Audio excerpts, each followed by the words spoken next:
Hello, good morning all future engineers. जो भी अपना ड्रीम बनाकर बैठे हुए हैं कि हम आईआईटीज में एडमिशन लेना चाहते हैं, एनआईटीज में और स्टेट इंजीनियरिंग कॉलेजेस के अंदर जो स्टीम्ड स्टेट इंजीनियरिंग कॉलेजेस हैं उनमें एडमिशन लेना चाहते हैं, तो आपके लिए जेई का एग्जामिनेशन क्वालिफाई करना जरूरी है। अब जेई एग्जामिनेशन में कौन से कॉलेजेस की कितनी सीट्स होती हैं, क्या एग्जामिनेशन का क्राइटेरिया है, उस सब के बारे में आज हम स्टडी करना चाहते हैं। तो basically this is the gateway for admission to premium engineering colleges, that is IITs, NITs, triple ITs, government funded technical institutes. इन सब में एडमिशन के लिए आपको जेई का एग्जाम क्लियर करना जरूरी है।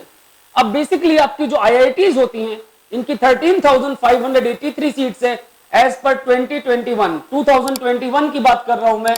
इसमें जो ये सीट्स हर साल चेंज होती रहती हैं, तो 2021 में आईआईटीज में एडमिशन के लिए 13,583 सीट्स हैं, एनआईटीज के लिए 21,133 सीट्स हैं, ट्रिपल आईटीज के लिए 4,717 सीट्स हैं, और जो जीएफटीआईज हैं गवर्नमेंट फंडेड टेक्निकल इंस्टीट्यूट्स, इनमें 5,806 सीट्स हैं। तो ये जो सीट्स हैं, इतनी सारी सीट्स आपके पास अवेलेबल हैं, प्लस में other there are lot many other colleges, और उन सब की भी सीट्स का नंबर हम लोग फोकस कर सकते हैं। हमें एक सीट चाहिए, उस एक सीट का टारगेट करके अपना कॉलेज, अपना ड्रीम कॉलेज सिलेक्ट करके एक सीट टारगेट करके हम उसके अकॉर्डिंग अपना स्टडी प्लान बना सकते हैं, और उस प्लान को एग्जीक्यूट करना उससे भी ज्यादा जरूरी है। जब आप उस प्लान को बनाएंगे और उसको एग्जीक्यूट करेंगे तो obviously 100% you will be able to secure your position in the college you want. Clear? अब जो जेई है इसमें बैठने के लिए आपको 10+2, या तो आप अपियरिंग स्टूडेंट हो, 10+2 अपियर हो रहे हैं, या फिर आपने क्लियर कर रखा हो। ठीक है, 10+2 from a recognised board. Clear? जो इंडियन नेशनल्स हैं, एनआरआई, पीआईओ और ओसीआई, ये सब अप्लाई कर सकते हैं जेई एग्जामिनेशन के लिए। Clear? It is a computer based test. आपका जैसे नीट होता है वो ऑफलाइन होता है, जेई ऑनलाइन होता है। This is CBT, computer based test. अब आपको अगर बी या बीटेक, ध्यान दीजिएगा, जेई के through B bachelor of engineering या बीटेक बैचलर ऑफ टेक्नोलॉजी करना है, तो आपके पास फिजिक्स और मैथमेटिक्स कंपलसरी सब्जेक्ट है। फिजिक्स और मैथमेटिक्स के साथ केमिस्ट्री या फिर बायोटेक्नोलॉजी या फिर बायोलॉजी या फिर कोई भी टेक्निकल वोकेशनल सब्जेक्ट आप रख सकते हैं। ध्यान रखिएगा, बायोलॉजी, बायोटेक्नोलॉजी, आप किस ब्रांच को चूज कर रहे हैं उसके according you can choose the group of subjects for B and B Tech. अगर आप बी आर्किटेक्चर कर रहे हैं तो physics, chemistry and mathematics all the 3 are compulsory. Clear? अगर आप बैचलर ऑफ प्लानिंग कर रहे हैं तो आपको क्वालिफाइंग एग्जामिनेशन जो भी है वो मैथ्स के साथ क्लियर करना जरूरी है। Mathematics is the compulsory subject for bachelor of planning. Clear? अब जेई का जो पेपर 1 होता है, पेपर 1 किसके लिए? बी और बीटेक के लिए। पेपर 2 किसके लिए? बी आर्क और बी प्लानिंग के लिए। तो पेपर 1 में टोटल 90 क्वेश्चंस होते हैं, जिनमें से 75 आपको आंसर करने जरूरी हैं।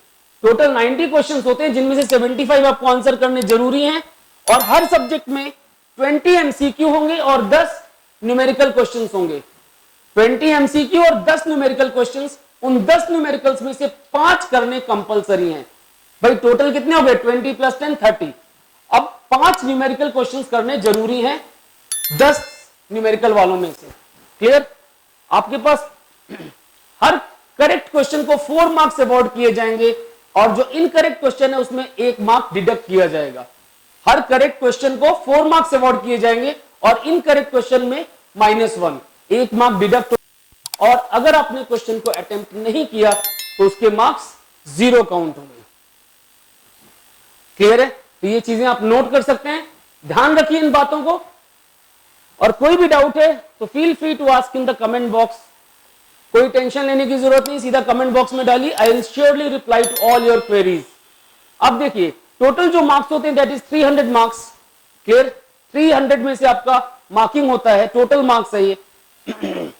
अब आपके पास जो जेई पेपर 1 है उसमें 4 marks for correct and 1 mark for incorrect will be deducted, clear. और जो न्यूमेरिकल वैल्यू है इसमें डिडक्शन नहीं होता, मतलब जो ऑब्जेक्टिव क्वेश्चन है दैट इज +4 -1।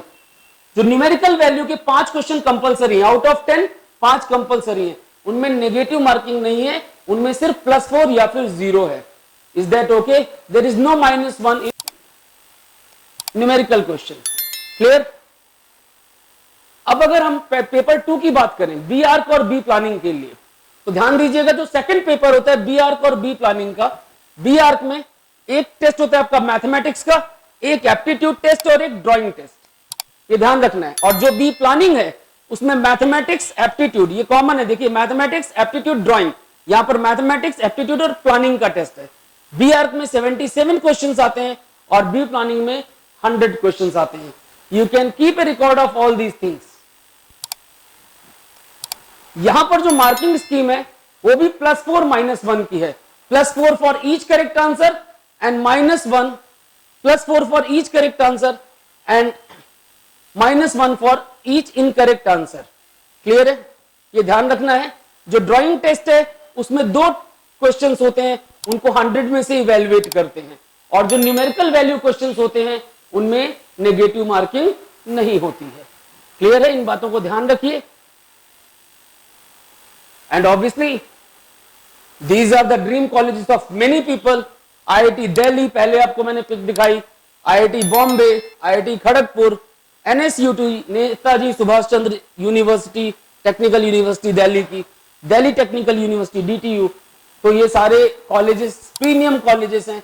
आप अपना ड्रीम सेट करिए, अपनी एक सीट फिक्स करिए, उसके अकॉर्डिंग प्लान बनाइए, उसको एग्जीक्यूट करिए, और कोई भी डाउट्स हैं, कोई भी दिक्कत है, just write in the comment box. I'm always there to help you out. Thank you. See you all in the next lecture. Goodbye.